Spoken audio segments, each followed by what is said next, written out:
Joshua chapter 2. Now Joshua the son of Nun sent out 2 men from Acacia Grove to spy secretly, saying, Go, view the land, especially Jericho. So they went and came to the house of a harlot named Rahab, and lodged there. And it was told the king of Jericho, saying, Behold, men have come here tonight from the children of Israel to search out the country. So the king of Jericho sent to Rahab, saying, Bring out the men who have come to you, who have entered your house, for they have come to search out all the country. Then the women took the 2 men and hid them. So she said, Yes, the men came to me, but I did not know where they were from.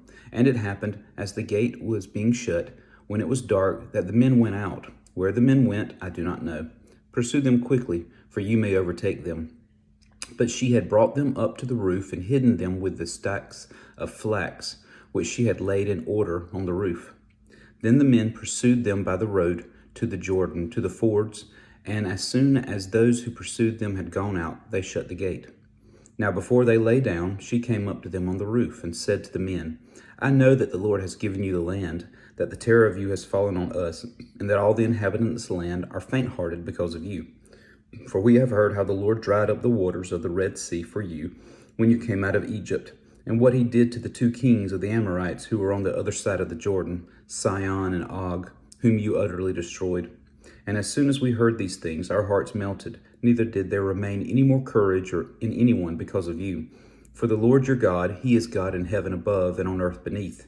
Now therefore I beg you, swear to me by the Lord, since I have shown you kindness, that you also will show kindness to my father's house, and give me a true token, and spare my father, my mother, my brothers, my sisters, and all that they have, and deliver our lives from death.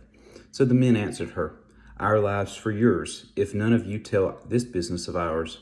And it shall be, when the Lord has given us the land, that we will deal kindly and truly with you. Then she let them down by a rope through the window, for her house was on the city wall. She dwelt on the wall. And she said to them, Get to the mountains, lest the pursuers meet you. Hide there 3 days until the pursuers have returned. Afterwards you may go your way.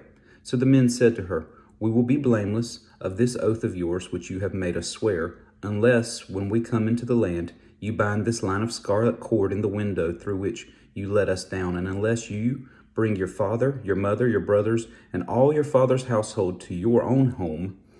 So it shall be that whoever goes outside the door of your house into the street, his blood shall be on his own head, and we will be guiltless. And whoever is with you in the house, his blood shall be on our head, if a hand is laid on him. And if you tell this business of ours, then we will be free from your oath which you made us swear. Then she said, According to your words, so be it. And she went, and she sent them away, and they departed, and she bound the scarlet cord in the window. They departed and went to the mountain and stayed there 3 days until the pursuers returned. The pursuers sought them all along the way, but did not find them. So the 2 men returned, descended from the mountains and crossed over, and they came to Joshua the son of Nun and told him all that had befallen them. And they said to Joshua, Truly the Lord has delivered all the land into our hands, for indeed all the inhabitants of the country are faint-hearted because of us.